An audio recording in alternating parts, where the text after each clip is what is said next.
The moment the transmission ended, the atmosphere on the Perseus shifted. There was no mistaking the cold, unyielding resolve in Overseer Tall's final words. The Offerans saw humanity's resistance as something to be eradicated, not understood. The weight of that realization hung heavy in the air as Admiral Carter turned to face her crew. They had seen peace treaties, war declarations, and high-stakes diplomacy before, but nothing like this. The choice the Offerans offered wasn't a negotiation. It was a demand for surrender. Lieutenant Jake Mitchell was the first to break the silence. "They won't stop, will they?" he asked, his voice low but steady. He had been with Carter on every major mission for the last 5 years, and he knew her well enough to sense the conflict she was holding inside. The weight of this encounter was too much to ignore, even for someone as composed as she was. "No," Carter replied, her eyes hardening. "They think we're just a stepping stone in their grand plan. But we're not. We're not like the others they've absorbed. You don't think they'll make an example of us?" Jake pressed. The thought was chilling.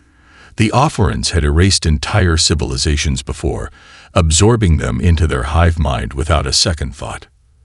"They've underestimated humanity," Carter said firmly, her eyes now scanning the tactical display in front of her. "We may not have their technology, but we have something they can't comprehend. Our ability to think for ourselves. That's why they can't win. We won't become another mind in their collective." Her voice was clear, but even she could hear the underlying uncertainty.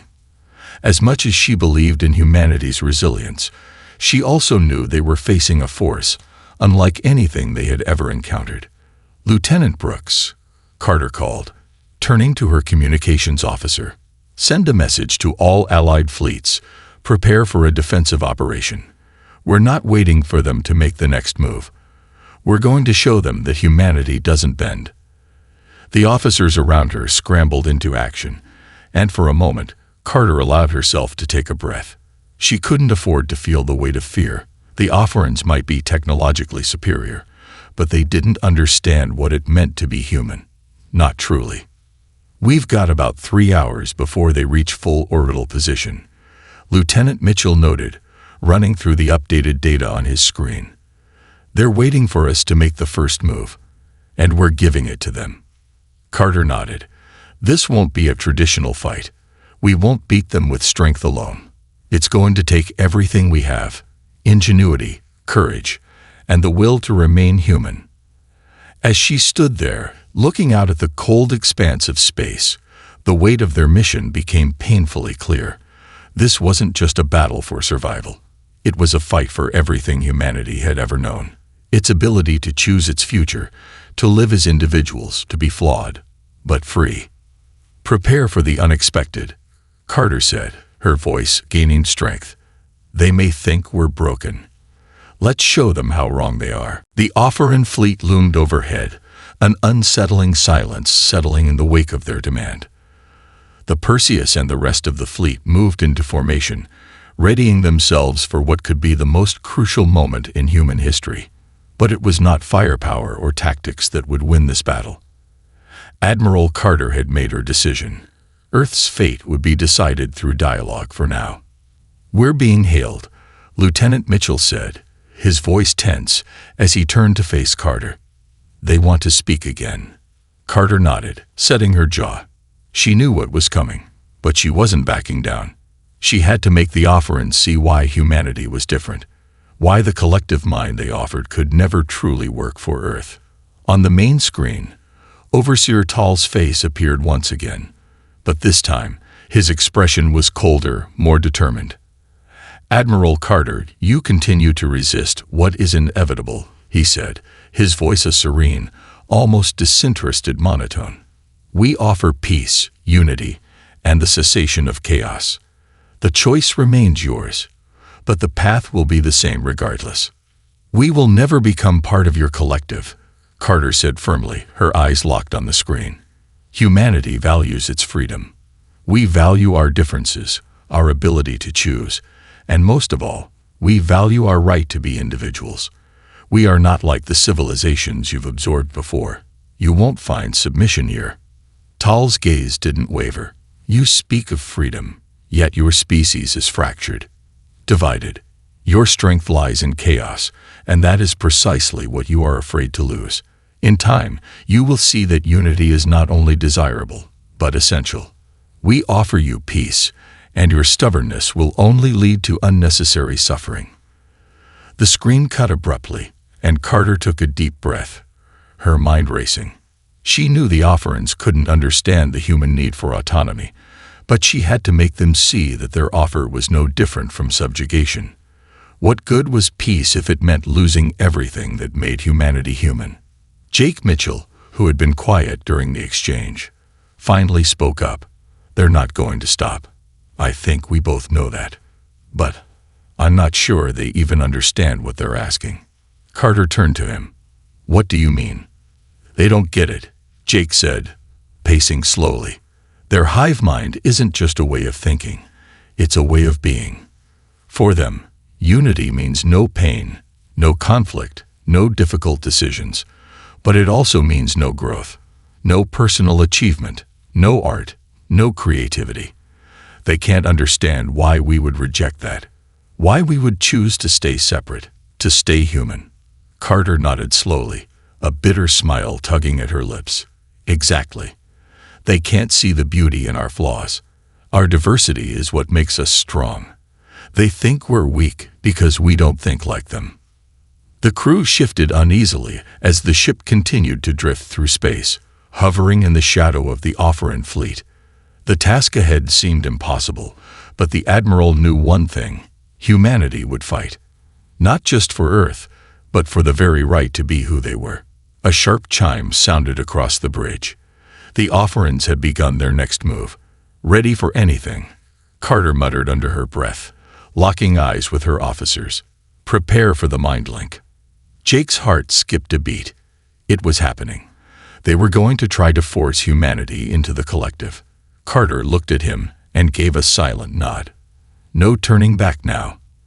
The battle for the soul of humanity had only just begun. The bridge of the Perseus hummed with tension as the minutes dragged on. The offerants had made their intentions clear. They would not relent. And so, Admiral Carter had made the decision to allow the next phase of their experiment, one she hoped would prove to the offerants what humanity was truly capable of. "Admiral," Lieutenant Mitchell called, his voice laced with concern. "They're preparing to initiate the mind link. We don't know what kind of effect it will have on us. It could be irreversible." Carter glanced at Mitchell, then at her officers. "We have to know what we're up against. If we don't understand the nature of their collective, we can't fight it. This is the only way." Jake didn't look reassured, but he said nothing more. The mind link was a concept that terrified even the most hardened officers aboard the Perseus. The offerants had developed the technology to connect their consciousnesses, forming a singular collective mind that spanned across millions of their kind. It was the ultimate form of unity, or so they believed. To break that unity, to disconnect from the hive, was incomprehensible. But the offerants saw it as a necessary step to bring humanity into the fold. The mind link was set to occur in a specialized chamber aboard the offerant flagship, and Jake was chosen to be the first human volunteer to connect. Carter had chosen him because of his calm demeanor, his resilience under pressure. Still, even he couldn't shake the dread in the pit of his stomach as he was escorted to the chamber, his mind already whirling with the possibilities. Inside the chamber, Jake was strapped into a chair, electrodes attached to his temples. A technician, a sleek, pale offerant, activated the connection process. The air around him seemed to grow thicker, charged with an electric hum. Jake's heart pounded in his chest as his thoughts began to blur. He fought to keep his focus, but it was no use. The moment the connection initiated, his mind was overwhelmed by a flood of alien thoughts. At first, it felt like his own mind was being stretched thin, his consciousness mingling with countless others. Then, it intensified. He was not alone anymore. He was part of something bigger, something vast, reaching across millions of minds.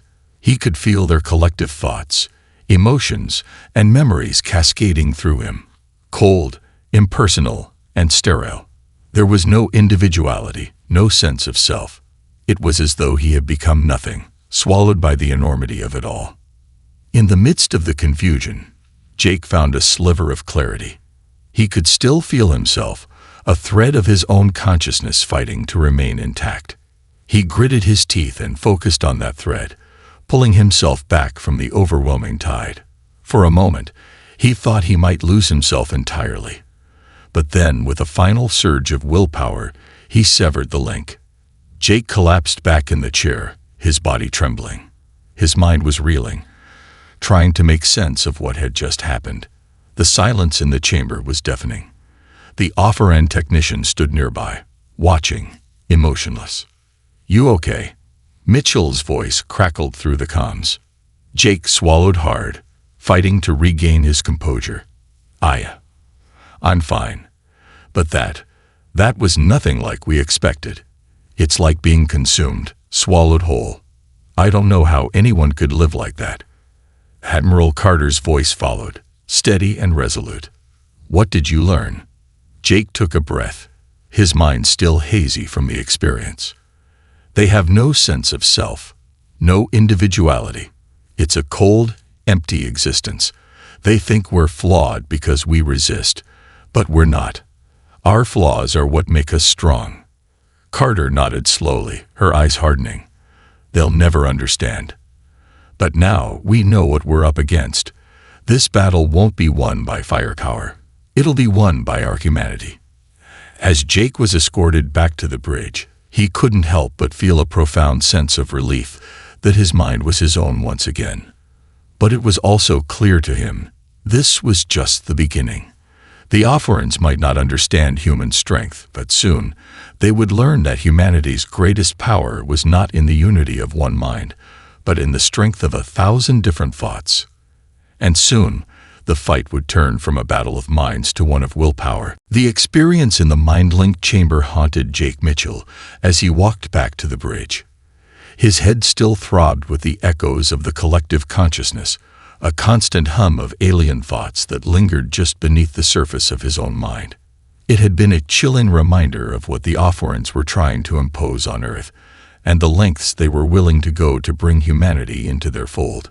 Admiral Carter was waiting for him when he returned, her expression unreadable. "What did you learn?" Jake took a long breath, his voice steady but tinged with a quiet urgency. "They truly don't understand. For them, individuality is a flaw. But there's something more. They rely so heavily on their collective power that they can't comprehend the strength that comes from being different. They think we're fragile, but we're not. We're diverse, and that's what makes us resilient."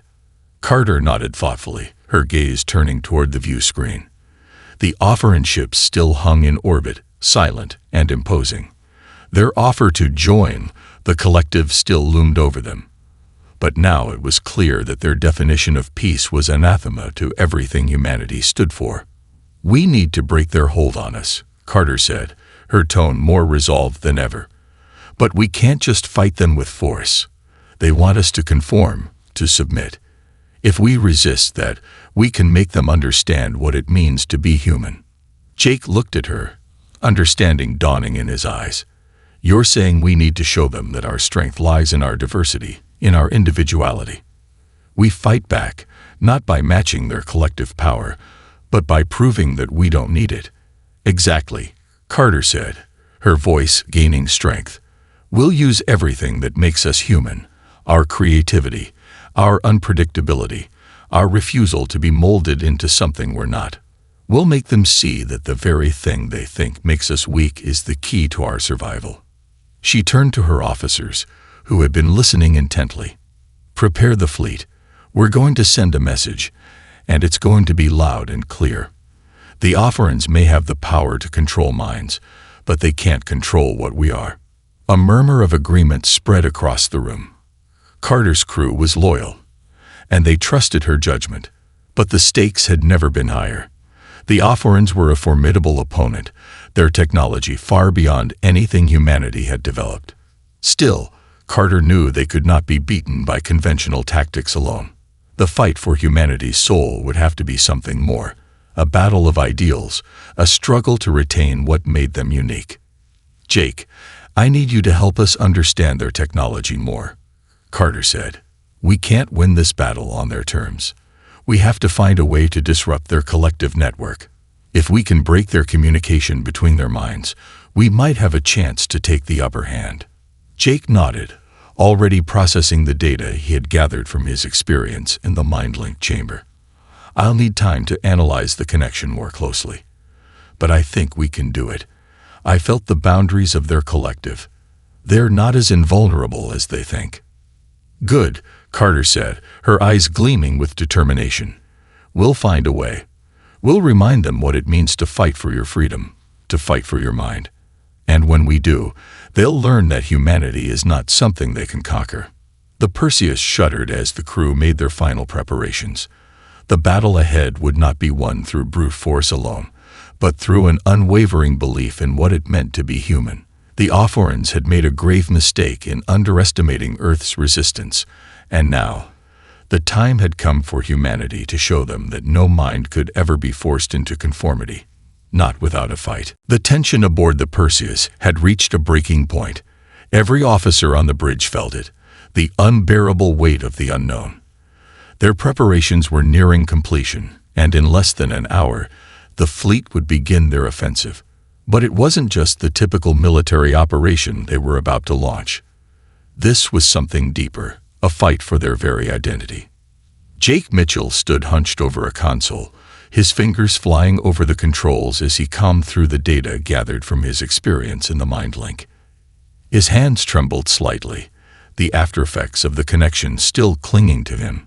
Every pulse of information he processed seemed to resonate with the alien echo of the collective, a constant reminder of the battle ahead. Admiral Carter paced back and forth, her mind already several steps ahead of the operation. She had spent sleepless nights considering every possibility, every outcome. The Oppressors were methodical in their pursuit, their technology sophisticated, but they were also predictable in their singular mindset. That was where humanity's advantage lay. While the Oppressors acted as one, humanity could act as many, and in chaos, there was opportunity. "Admiral," Jake called, breaking the silence. "I think I've found something. A weak point in their communication system. It's a pulse, a frequency they use to synchronize minds across the fleet. If we can disrupt it, even momentarily, we can fracture their collective consciousness." Carter's eyes narrowed as she turned to him. "How much time do we need to execute it?" Jake looked at the data, his brow furrowing. "We'll need to launch a decoy, something to pull their attention. Once we trigger the pulse disruptor, it'll only be effective for a few minutes. Any longer, and they'll detect it. We'll have to act fast." Carter considered the plan, weighing the risks. The Oppressors had shown they could quickly adapt, and one wrong move could tip the scales. But there was no other choice. "Let's do it," she said decisively, turning toward the command station. "Mitchell, you'll need to coordinate with the other ships. This needs to be a synchronized strike." "We've got your back, Admiral," Jake responded, standing straighter now, his voice steady with determination. The minutes seemed to stretch into hours as the fleet moved into position, each ship taking its place in the formation. The Oppressor ships remained eerily still in orbit, seemingly unaware of the human plan taking shape beneath their calm exterior. Carter had to remind herself that their arrogance was their weakness. No one had ever resisted them before, and they had no reason to believe Earth would be any different. As the clock ticked down, a signal flashed on Carter's screen. The decoy was in position. It was a simple tactic, an artificial signal that mimicked a distress beacon. It would pull the Oppressors' attention away from the fleet, creating a window for the disruptor to be deployed. "Now," Carter barked, "activate the disruptor." Jake hit the button, and a pulse of energy radiated outward from the Perseus. It cascaded through space, jamming the Oppressor fleet's communications, momentarily severing their connection to the collective mind. For the briefest of moments, the Oppressors were alone, disconnected, uncertain. On the bridge, the crew could feel the shift. It was as if a weight had been lifted from the atmosphere, replaced by an eerie, unnatural quiet. But Carter didn't waste a second. Move, now. While they're disoriented. The fleet surged forward, weapons primed, and the first volley of fire pierced the silence of space. It wasn't a full-on assault, yet, but it was enough to prove a point. Humanity would not be absorbed. The battle had begun. "Let's show them what happens when you try to take our minds," Carter muttered to herself, watching as the Offerin ships began to react. The fight for Earth's freedom was far from over. But at that moment, humanity had won the first real victory in this war. The Offerin fleet reeled, their collective mind momentarily fractured by the disruptor pulse. For the first time since their arrival, humanity had thrown a wrench into their cold, calculated plans. The damage was not permanent, but the Offerins were disoriented, scrambling to regain their lost synchronization. The momentary chaos provided a small but precious window for the Perseus and its fleet. Admiral Carter watched the chaos unfold on the screen, her eyes flicking between the tactical readouts.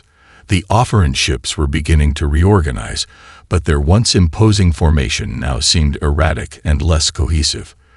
For the first time, they were reacting like a group of individuals, not a single unified entity. And that, Carter knew, was a victory in itself.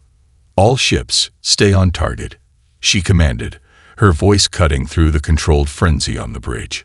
"We've got them on the ropes, but it's only a matter of time before they regroup. Push forward, but don't overcommit. We need to keep the pressure on, not open ourselves to a counterattack." "Understood," Lieutenant Mitchell replied, his fingers moving quickly across the console. "They're starting to adjust. It won't be long before they start fixing the issue with their collective link." Jake's voice came over the comms, calm but urgent. "I've spotted their relays. They're trying to reboot the network. If we can get to those, we can create another disruption. But we have to move fast. Once they restore their connection, it's game over for us." Carter's mind raced as she weighed the decision. They couldn't afford to play it safe. Not now. This was the moment they had been waiting for. Humanity had no chance against the Offerins in a head-to-head battle of technology. But they had proven, if only for a few minutes, that the Offerins could be slowed, could be made vulnerable. They could be beaten. "Prepare the strike team," Carter ordered. "We'll send a team to infiltrate their flagship and target the core relay. I want a clean sweep. Take out the relays, disrupt their communication, and get out." She turned to the operations officer. "Lieutenant Brooks, get the Lance ready for a quick extraction. We can't afford to leave anyone behind." "Understood, Admiral," Brooks replied, her face taut with focus as she began coordinating the operation. The next few minutes were a blur of activity. On the bridge, Carter could feel the tension building as the fleet moved closer to the Offerin flagship. The Offerins were trying to re-establish their collective mind, their systems coming back online piece by piece. But Carter could see the cracks in their armor, the hesitation in their movements. The more she watched, the more she realized. The Offerins weren't as invincible as they thought. "We're in position," Jake said, his voice filled with grim determination. "The strike team is on the move. I've got the coordinates for their relay network." Carter's heart pounded in her chest. This was it. The stakes had never been higher. But as the fleet moved closer, she couldn't shake the feeling that this was only the beginning of a much larger war. A war not just for Earth, but for the very essence of what it meant to be human. "Let's give them hell," Carter muttered to herself. She knew the Offerins would retaliate once they regained control, but humanity had already proven that they would not go down quietly. They had something the Offerins would never understand: the will to fight, to survive, and above all, the ability to think, act, and choose for themselves. The time for diplomacy was over. Now, it was a fight for freedom, and Carter was determined to see it through, no matter the cost. The Lance, a sleek assault shuttle, tore through space with precision, cutting a path toward the Offerin flagship. Inside, the strike team was tense, every soldier and officer focused on their mission. Their task was clear: infiltrate the Offerin ship, disable the relay network, and escape before the Offerans could regain full control of their collective consciousness. Jake Mitchell was with the team, his mind still raw from the earlier experience in the Mind Link. He couldn't shake the feeling that even though the Offerans were disoriented, they still had an immense technological advantage. If they failed here, it wouldn't just be a defeat. It could mean the end of everything. 5 minutes to target. Lieutenant Brooks called out from the cockpit, her voice steady but carrying the weight of the mission. Prepare for insertion. Jake exchanged a glance with Carter, who had joined them for the operation, her face set with grim determination. She had insisted on being part of the team, unwilling to leave the fate of humanity in anyone's hands but her own. "You know the stakes," Carter said, her voice low but firm as she leaned toward Jake. "We get in, hit the core, and get out. Fast." Jake nodded. "Understood, Admiral. But once we're inside, there's no going back. The Offerans will do everything they can to stop us. Then let's make sure they don't succeed." The shuttle rocked slightly as it approached the Offeran flagship, a massive structure that dwarfed the Perseus and every other ship in the fleet. It was a fortress of technology, its surface covered in countless nodes and relays, each one essential to the Offerans' networked mind. Somewhere deep inside, the heart of their collective mind still pulsed. If they could reach it, they could cripple their entire operation. Brooks piloted the shuttle expertly, dodging incoming fire from the Offeran defense systems as they neared the ship's outer hull. "We're in range," she announced, cutting the engine. "Deploying now." The bay doors opened, and the strike team poured out, their boots hitting the surface of the flagship with a heavy thud. The Offeran ship was cold, its interior eerily silent as they advanced deeper into the vessel. Jake's pulse quickened, the adrenaline pushing him forward despite the fear gnawing at the edges of his mind. Ahead, a series of sealed doors led into the heart of the flagship. Jake moved with precision, his weapon drawn, his team behind him. They didn't speak. Communication was unnecessary at this point. Every man and woman in the team knew their role. They had trained for this moment their entire careers.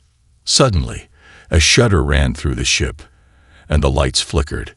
The Offerans had sensed the breach. "Security breach detected." A mechanical voice echoed through the corridors.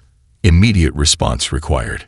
The team quickened their pace, reaching the control center just as a squad of Offeran soldiers appeared at the far end of the hall. The first volley of fire erupted, and the humans returned it with deadly precision. The Offerans were fast, but they didn't think like humans. They couldn't adapt in real time the way a human mind could. The strike team's unpredictability made them a force the Offerans couldn't plan for. "Move. Now," Carter shouted, waving the team forward as the Offeran reinforcements began to pour into the hallway. They reached the central core, a massive structure pulsating with light. The relay was housed within it, connected to the heart of the Offeran collective. Jake set his explosive charges, his hand steady despite the growing chaos around him.